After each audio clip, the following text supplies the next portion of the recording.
Oración del corazón, martes de la cuarta semana del tiempo ordinario. Ven, Espíritu Santo, tú que eres como un viento divino, dame la gracia de superar toda timidez y toda cobardía ante la vida. Lléname de arrojo, de tu impulso, de tu valentía, de tu santo empuje. Ayúdame a vivir con ganas las horas de este día, con una esperanza siempre renovada, abierto al misterio de cada jornada. Hoy celebramos a San Juan Bosco, fundador de los salesianos. El Evangelio es el de Marcos 5, 21, 43. En aquel tiempo Jesús atravesó de nuevo a la otra orilla. Se le reunió mucha gente a su alrededor y se quedó junto al lago. Se acercó un jefe de la sinagoga que se llamaba Jairo y al verlo se echó a los pies, rogándole con insistencia: mi niña está en las últimas, ven, pon las manos en ella para que se cure y viva. Jesús se fue con él, acompañado de mucha gente que lo apretujaba. Había una mujer que padecía flujos de sangre desde hacía 12 años.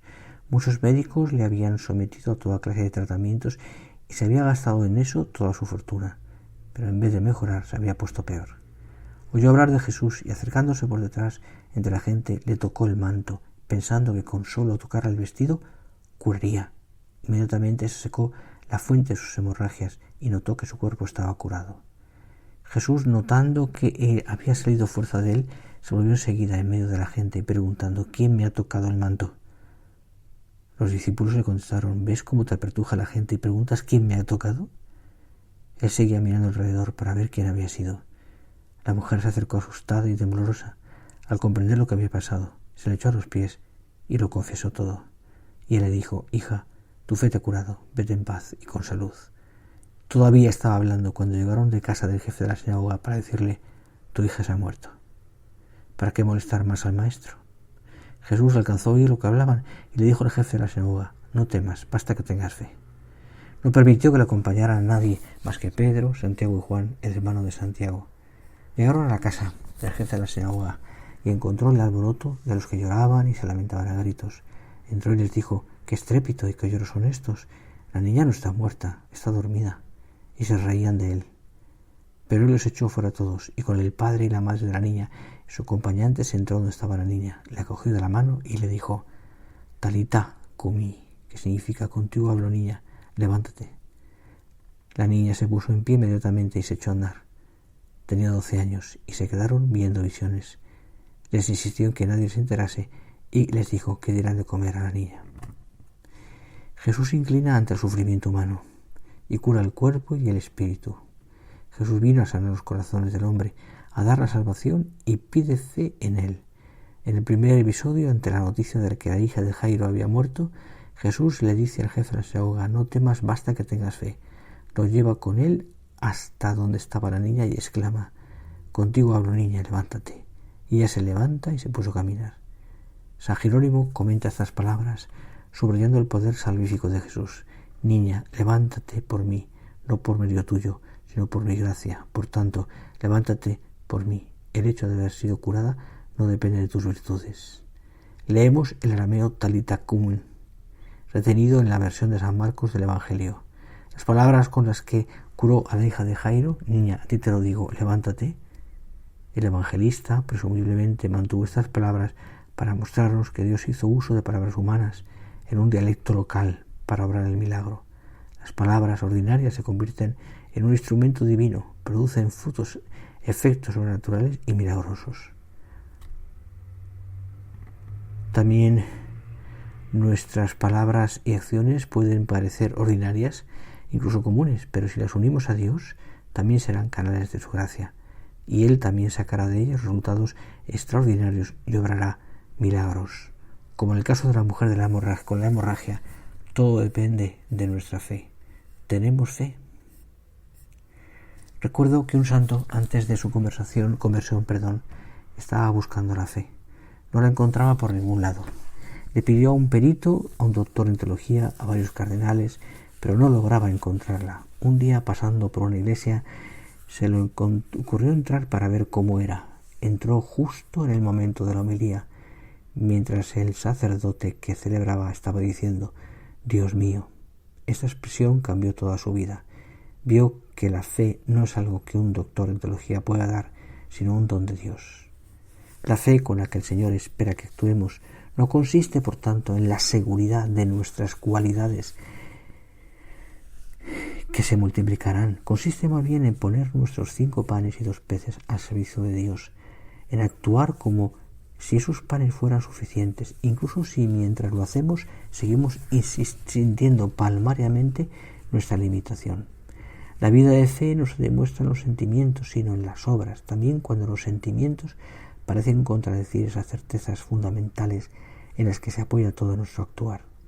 El optimismo cristiano, dice San José María en Forja, no es un optimismo dulzón, ni tampoco una confianza humana en que todo saldrá bien. Es un optimismo que hunde sus raíces en la conciencia de la libertad y la seguridad del poder de la gracia.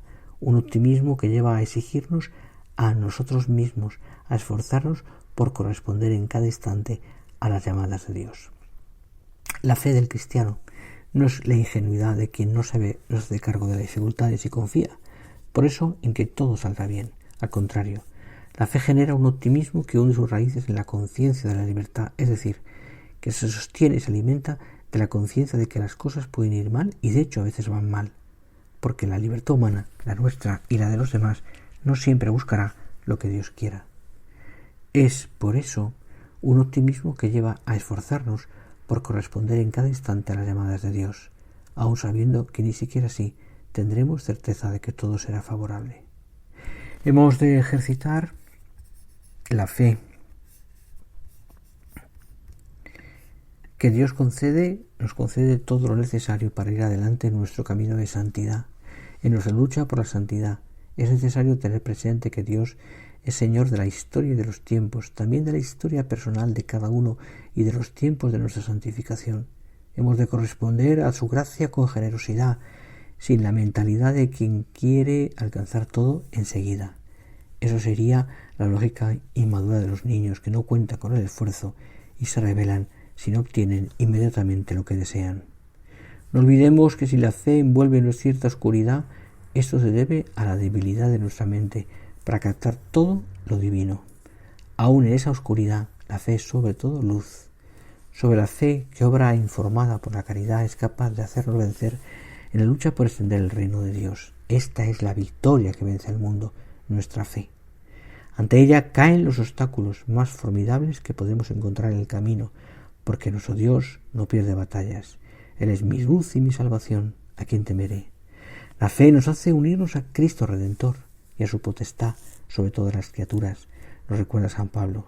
Fe que ha de ser operativa, que ha de movernos a actuar con rectitud, seguro de que los que se rigen por el Espíritu de Dios, esos son hijos de Dios. El que tiene fe sabe juzgar bien las cosas terrenas. Es objetivo al pensar en su vocación. Importa mucho alimentar unos sueños grandes en los corazones, porque no se trabaja del mismo modo cuando se trata de construir una simple casa o de levantar una catedral. No se ponen los mismos cimientos, ni se emplean las mismas energías, ni el mismo interés. En el regazo de la Virgen María, contemplando a Jesús, un niño que ha venido a dar su vida por nosotros, soñaremos los sueños de los hijos de Dios, y con su intercesión se cumplirán antes, más y mejor. Te doy la bendición.